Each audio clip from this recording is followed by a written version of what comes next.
Well, the weather is better in the UK this week. In the news, Terminal 3 is back, and so is the Oxford-Cambridge Railway link. Welcome to the Internet Seriously. Listen to us three geeks let off steam about tech, news and politics. I'm Lucian Taylor in Oxford. I'm Emily Taylor, also in Oxford. And I'm Kieran McCarthy, also in Oxford. And this week, we're really excited to welcome our own PR guru, Guy Bellamy, Chief Executive of Elephant Communications. Hello, Guy. Hello, Oxford. Okay, coming up. Yeah, great, brilliant. I love this. We've been thinking about, do we keep talking about Oxford this week? Anyway, coming up this week, wow, a big shock for us. It's rocked the office. A new and largely unknown Chinese AI system called DeepSeek has rocked the tech industry and global markets. Where are we heading? We discuss the technical and geopolitical aspects of that.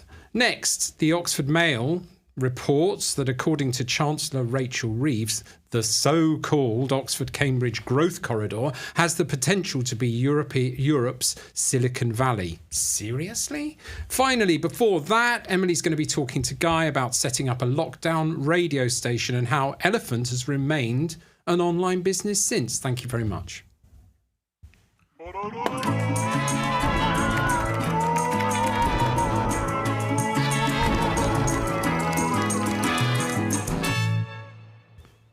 Before I hand over to Emily, please don't forget to share, follow the channels. You can see the links down on the screen now. We want you to join us, join the community and chat. We want to hear what you think. And great. And I don't know if my little propaganda notice came up at the beginning there, but anyway, Apparently I'm Mr. Boast a lot about my number of TikTok followers now. So, but sorry, guys, the price goes up, the money goes up. Emily, you're going to talk about Guy. Thank you, Lucian, and big congrats. Oh, what for? Credit where it's due, the TikTok sensation. I'd forgotten the sensation all about that you've been this week. I'd just forgotten about that. It's nothing. It's nothing. Guy Bellamy. Good morning. Welcome to the Internet Seriously. Thank you. And Thank you. It's such a pleasure to have you on the show. It's great to be here. What a lovely studio as well. Isn't it good? Absolutely marvellous. Good? Igor, Charlie, Alice, the team, everything. And it's in Oxford. Yes. I thought we just mentioned that.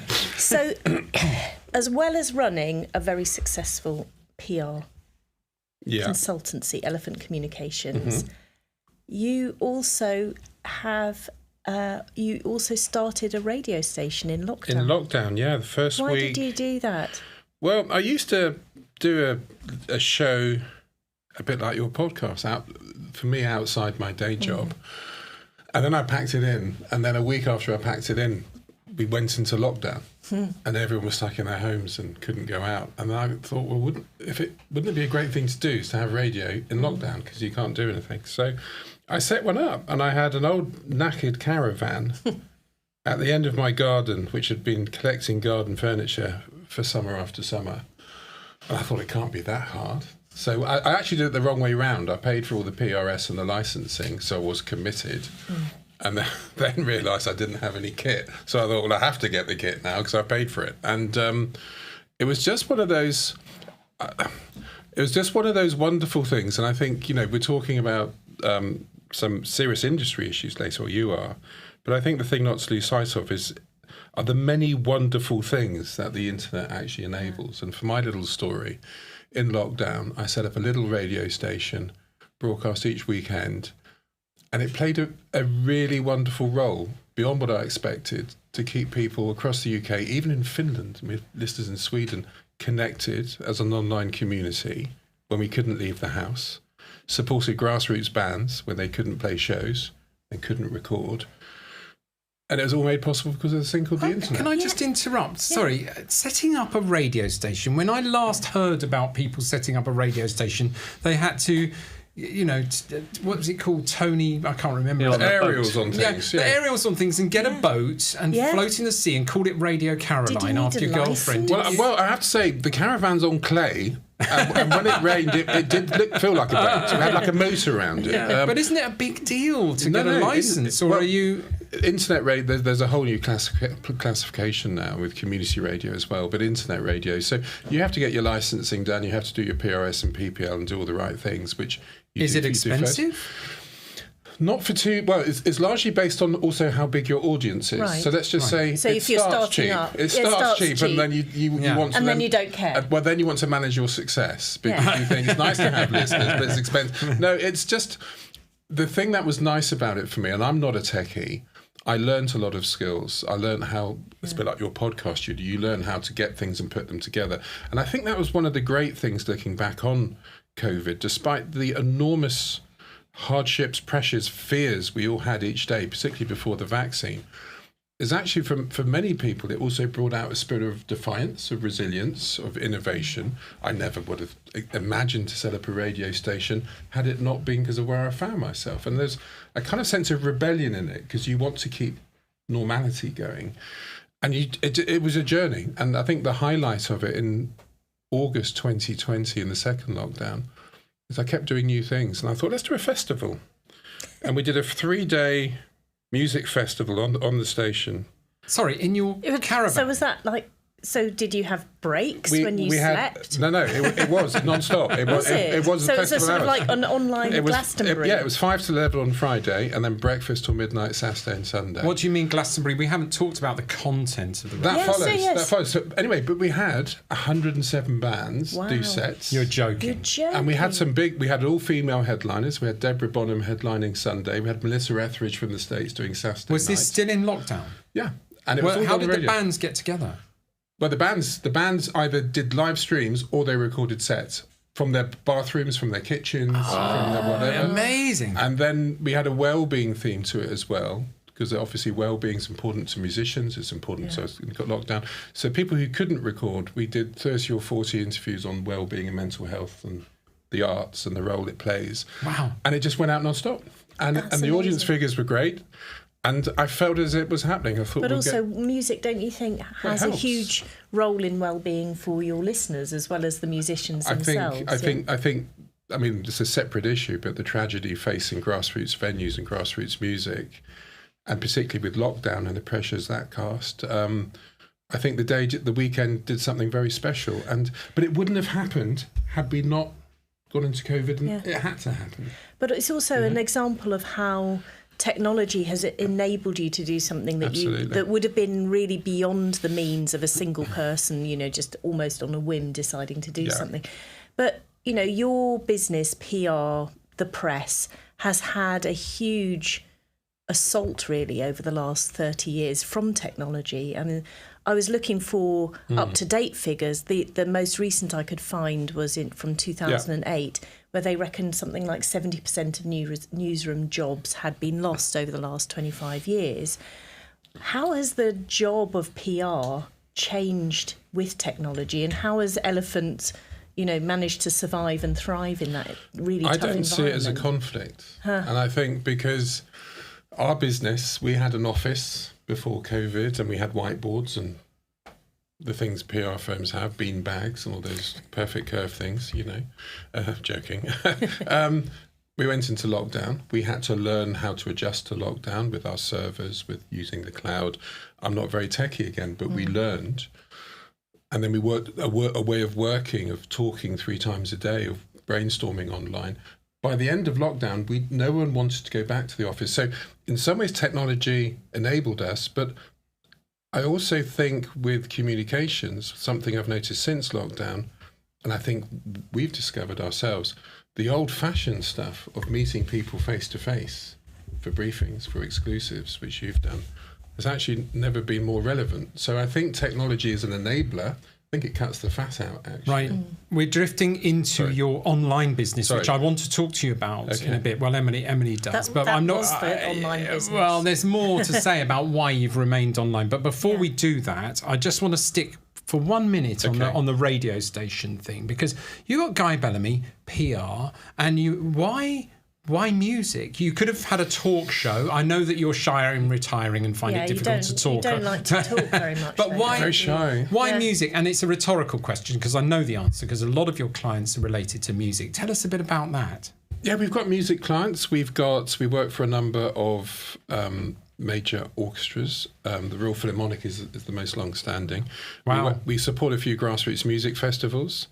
We work for a few American blues singers, as well as doing corporate and other work. But I think your question about the radio is probably a bit like you with the podcast. You sometimes just want to step aside and do something fun and do something a bit free. And I actually didn't, when I started my show, I didn't know a lot about the indie bands I was focusing on. So it was a chance to learn something. Yeah, Kieran, yesterday we were talking about the importance of fun at work. You know, we're doing a lot of threat detection. We're doing a lot of internet governance. We're talking a lot about the internet as an industry, grey and dry, and how we need this kind of outlet.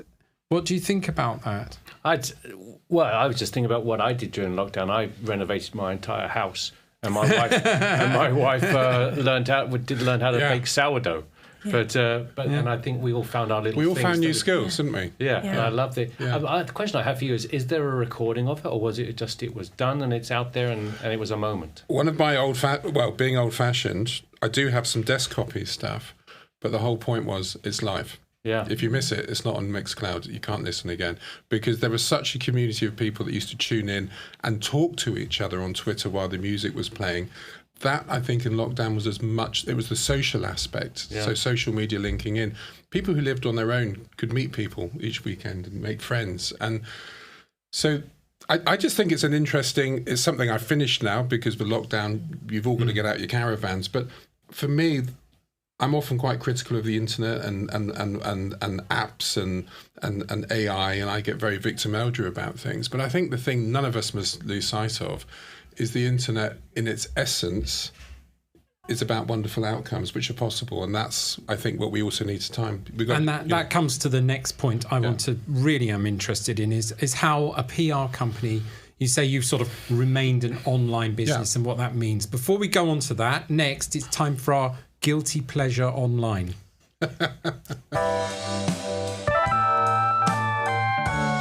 We have the little dance. Thank you, Guy. Perfect. Very nice Guy moves. Bellamy. I feel like one of the Nolans. Nice moves. Oh, right. Well, we'll come back to that. That's Guy, Oh, yes. that really sets an epoch there.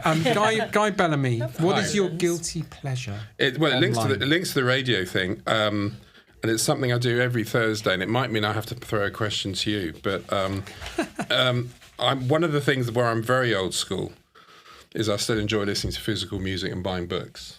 So the Kindle and streaming don't do it for me. And one thing I do as a little treat every Friday is I go on to banned websites, occasionally Amazon, but often banned web stores, and I treat myself to 2 albums. And they arrive on Saturday morning. Now, because it's a Friday, I haven't done it because I'm not in the office. Right. So I want to throw it open to you. What might be a nice guilty pleasure album to buy on a Friday to arrive tomorrow?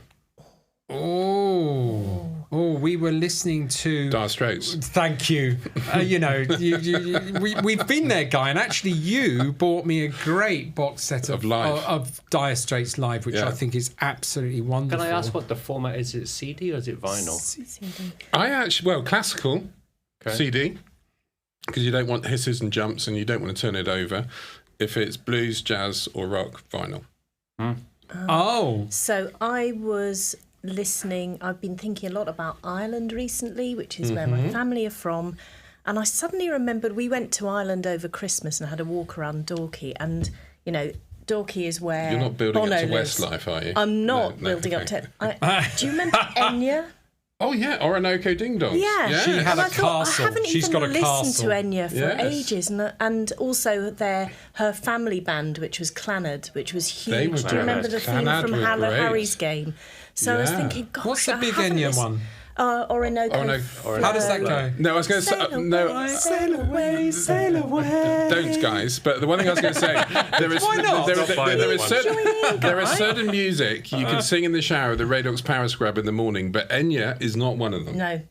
Well, she did all that vocal layering. It's very layering. So I got 2 recommendations. One is Sabrina Carpenter, who is a new hot young thing, and she's put out in vinyl, and she's done it old school. The whole design recorded analog you can open it out. It's like what's it called? The double spread. Oh, Gatefold. yes. Gatefold. Yeah. And so she's done it very 70s style, and that's what all the kids are listening to. I used to love opening up.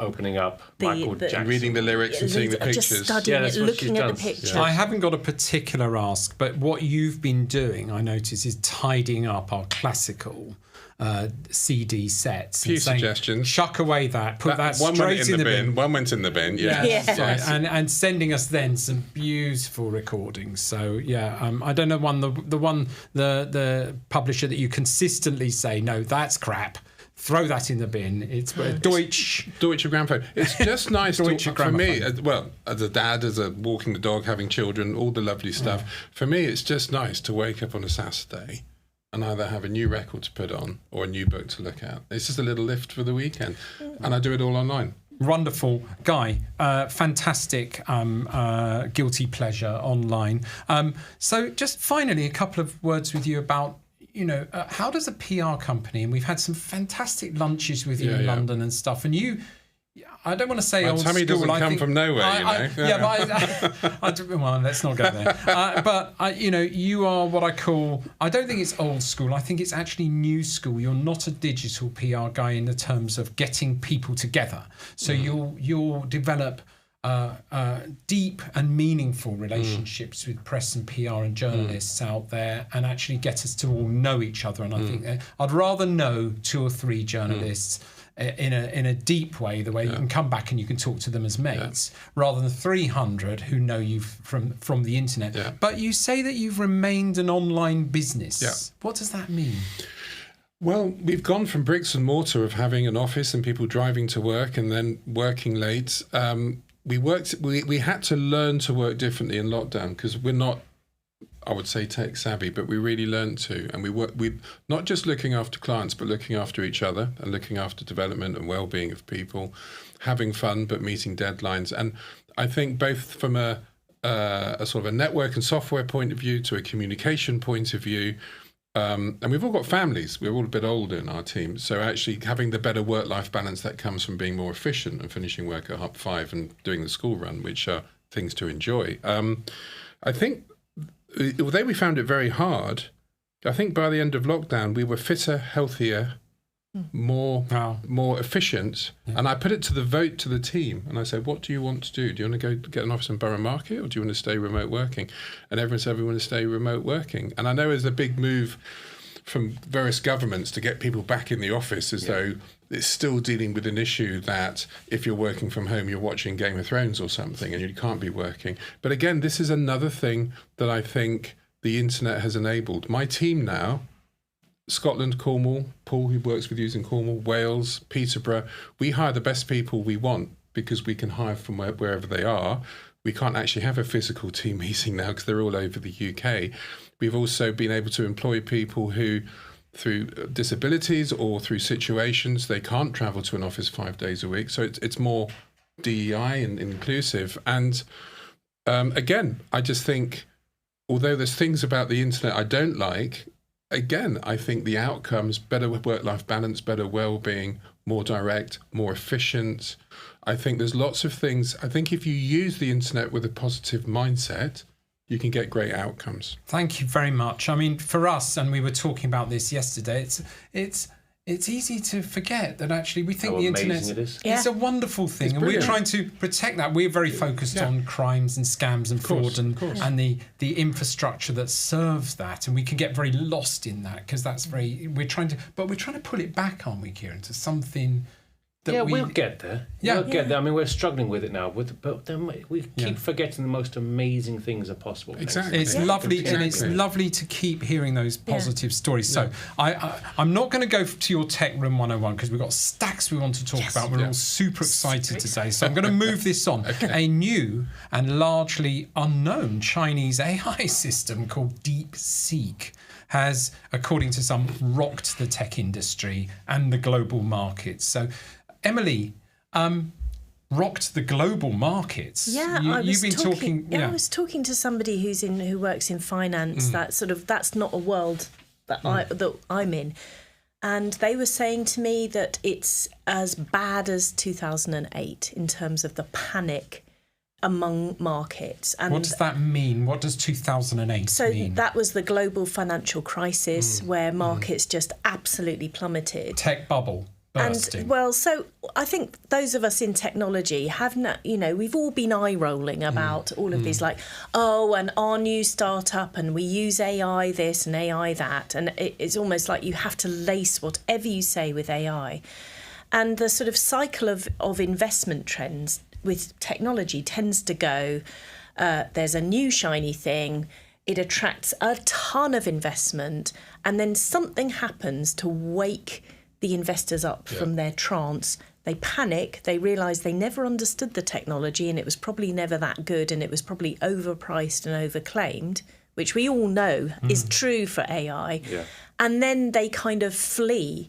And so we're seeing the results of that in the market, but it means that for investment in tech is bad news, because then worthy projects don't get financed. Then the word that has been the magic word to attract the money, AI in this case, then becomes a kind of repel. It's like the magnet turns around and it repels investment, because they're like, we're not touching that. Do you remember DeepSeek? But it's definitely seismic, and the markets, as Mrs. Thatcher said, you can't buck the markets. Oh, now, Kieran, I'm going to come to you in a second about the technology, because you and the techies a bit earlier here were like about the technical. It was like a modem. The technical meaning of this, and when you see the techies get excited, you've got to be careful. Guy, I was interested in your thoughts about the geopolitical aspects of this, because you got this Trump thing where he's basically saying the whole world now has to come to my court and kneel. We're going to tax you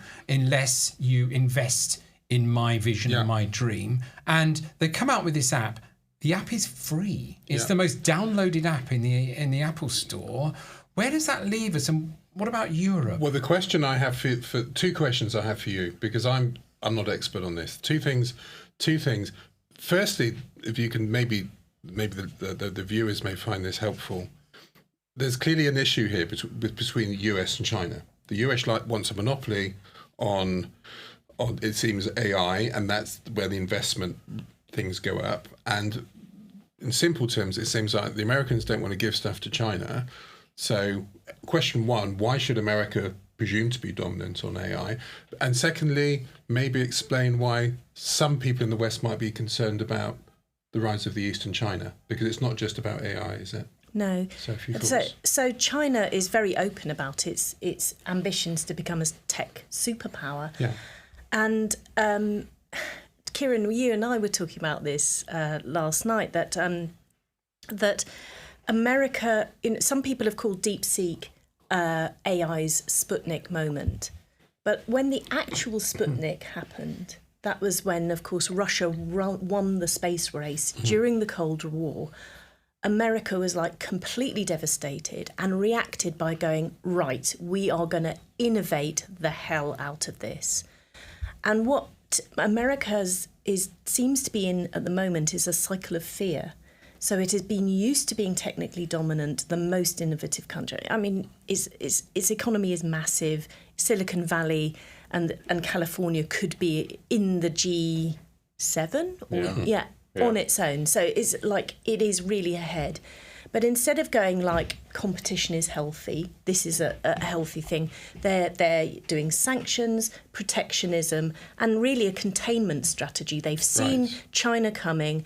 And one of the mysteries to people is, how has China managed to do such a good tech with DeepSeek, despite having incredibly strict sanctions to prevent it getting from the basic chips that are American technology? That's why NVIDIA has been struck so hard. So, Kieran, what I was hearing from the hysteria from the techies next door was better, cheaper, popular. Yeah. Okay, what are the headlines from that conversation?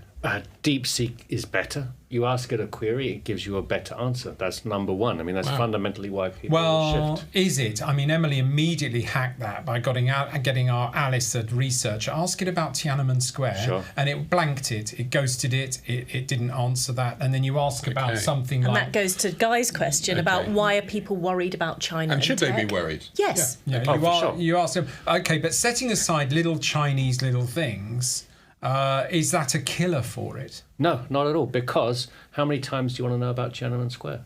The truth is, you ask it about photosynthesis, it gives you a better answer. You ask it about anything. You ask about the January 6th, gives a better answer. So it gives you a better answer. The most important thing, however, apart from being better, is it's cheaper. Like much cheaper. But aren't they cheap to use? Aren't they free to use anyway? For like, you can put in a query. Once you get to a certain, I mean, yes, for the consumer asking a question, it's basically free. I mean, once you start using industrial levels, it costs a lot, and it's basically a 20th of the price. Wow! And the reason why this is such what do you mean? How much is one and how much is the other? I saw a good thing online which they're saying the cost of creating a novel, and they said 25,000 words, and they said using ChatGPT would be roughly $400, and then using DeepSeek it would be $20. Wow. You know, and what about getting an AI to read that crap afterwards? And to critique it? The UK is making much of its AI investment. We're a small business. We need AI. We actually need AI to do computational calculations around threat intelligence. It's really expensive. It's looking at huge data sets that are stalling when we're buying cloud technology. This is a promise for the future. This is a question to ask all three of you. In a week that our government is creating growth by building airports everywhere, which questions green credentials, but that's for another day. But one of the things that everyone has been talking about is, can the UK be a player in AI? Does this thing suggest, if it's cheap and possible, that there are not barriers to entry and smaller players can come in and be part of the market? I mean, I would love it if this had been the UK producing DeepSeek. And we've got that. There is the capabilities and the knowledge and the innovative mindsets in the UK to do it. And the government, is talking about the new Silicon Valley. Doesn't really know what it's doing. Well, I would have loved it if Cambridge or Oxford or Leeds or Sheffield or Edinburgh or Manchester, if they had allowed people and they'd sort of built the innovation and they'd come up with the DeepSeek. Emily, final point. Well, we did a project on the UK's quantum capabilities. And the UK is amazing in its universities. So its research and development is absolutely fantastic, and its tech startups are fantastic. But speaking to those people, their biggest ambition was, we hope to be bought by an American giant. And that is where the UK consistently falls down, is in scaling up and really going big time for technology. Which takes us to our next subject, which is about Chancellor Rachel Reeves' announcement, which she reinforced in her trip to Oxford 2 days ago. Before that, let's have some fun. Guy Bellamy, don't answer me just yet. It's time for our Tech Room 101.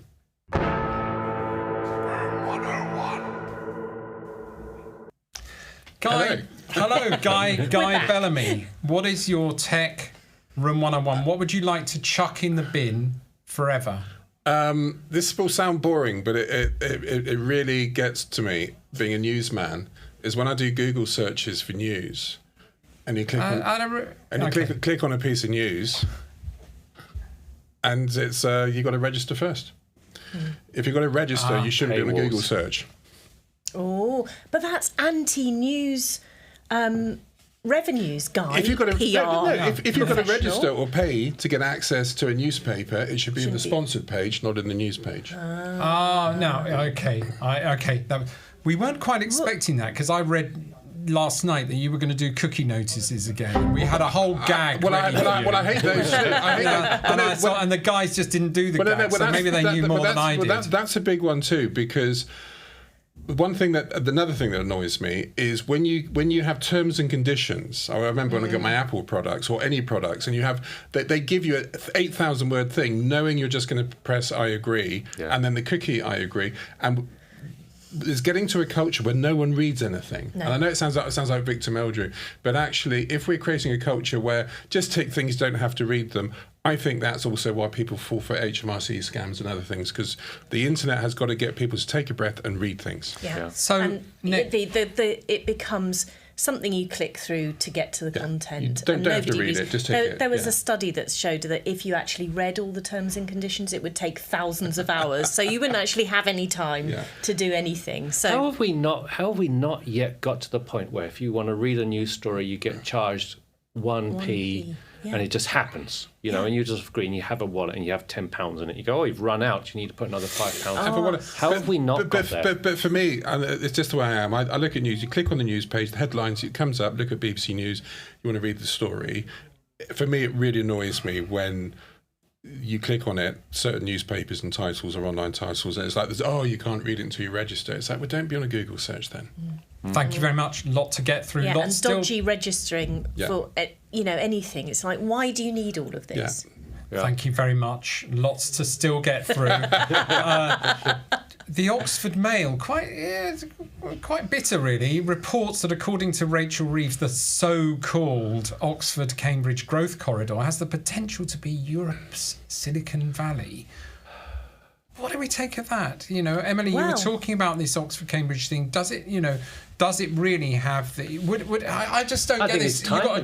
New government, new Silicon Valley. But train line. It's better than a roundabout. But isn't it? Yeah, but it's a bit more It's a nice ambition. headline. It's a nice headline. Did Silicon Valley start with a train line? Well, I do think communication links are really important. Well, isn't that an internet thing rather than a train? It currently takes 2.5 hours to get from Oxford to Cambridge. But train. What's going to happen if you can go from Oxford to Cambridge? Like people are going to be just rushing between the two to tell them the latest idea. They meet once a year for a boat race. That's enough. In Putney. Okay. I noticed that. So, despite the Oxford Mail headline, I have to say that most of the Chancellor's examples of cool stuff were happening in Cambridge.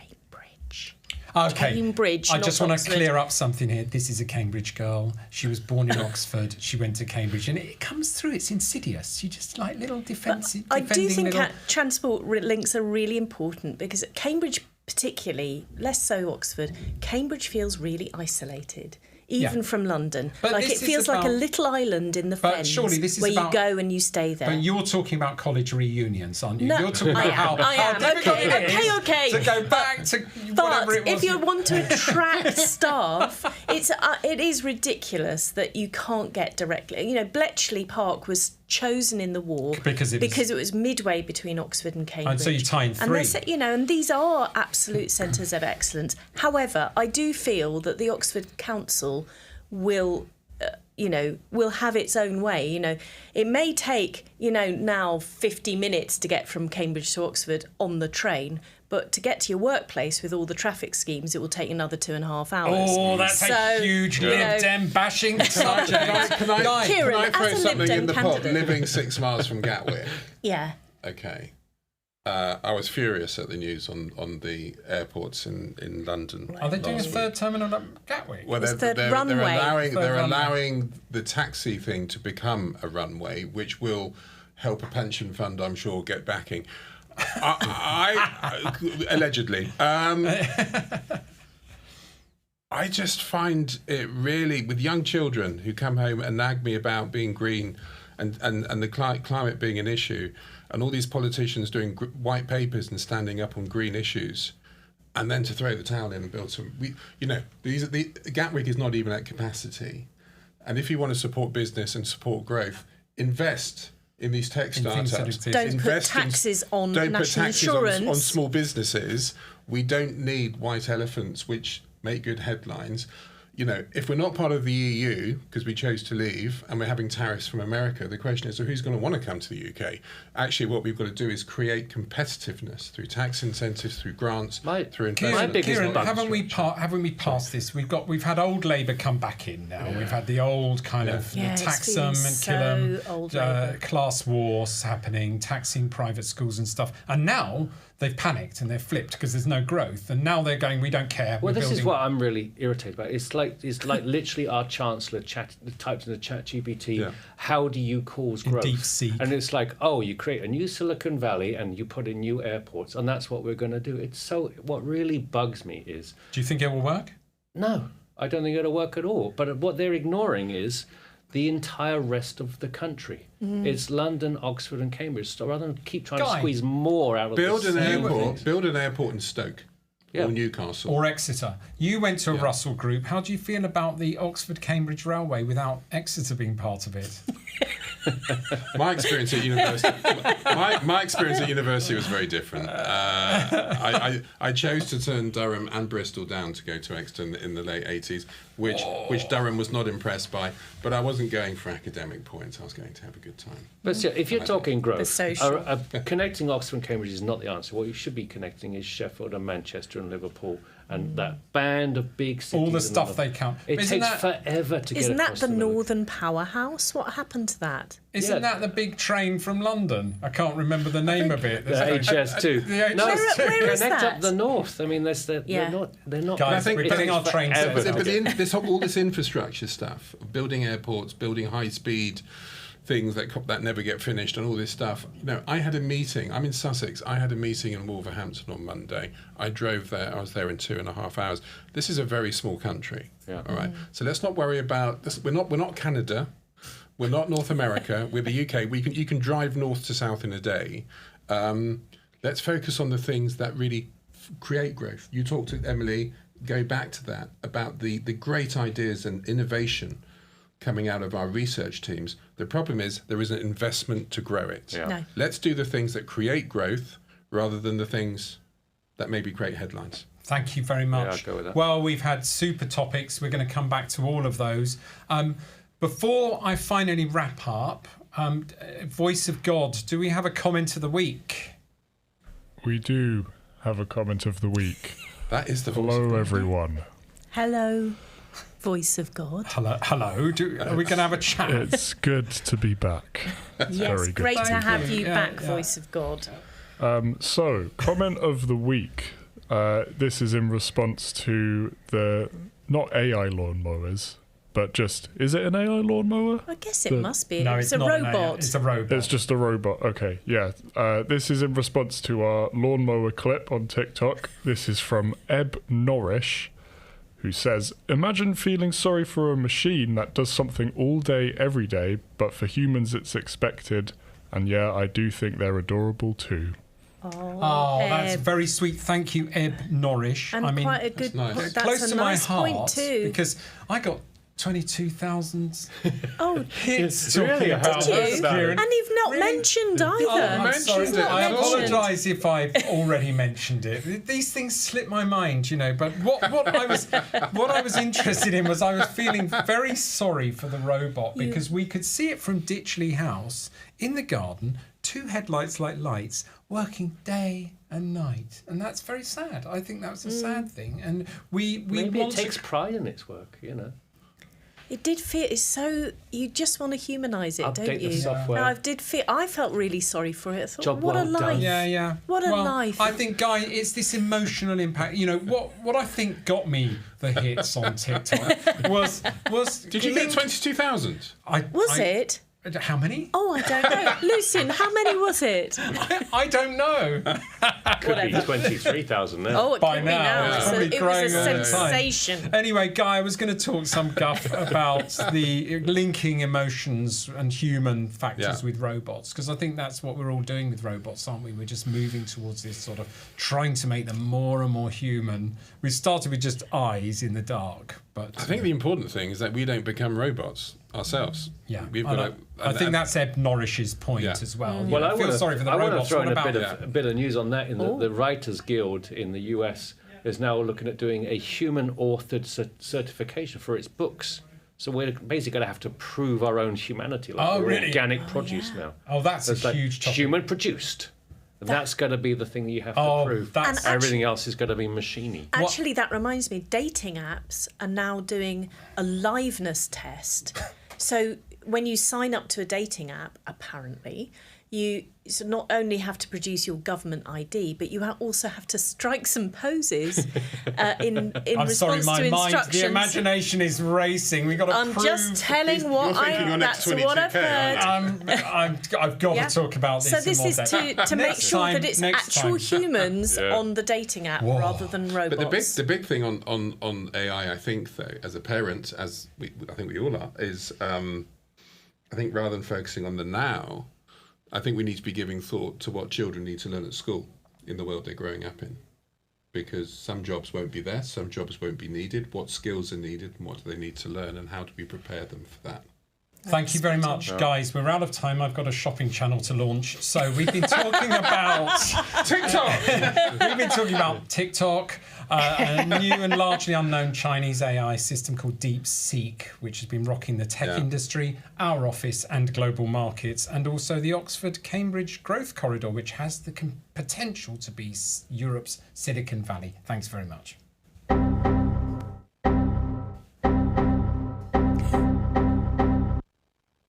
No.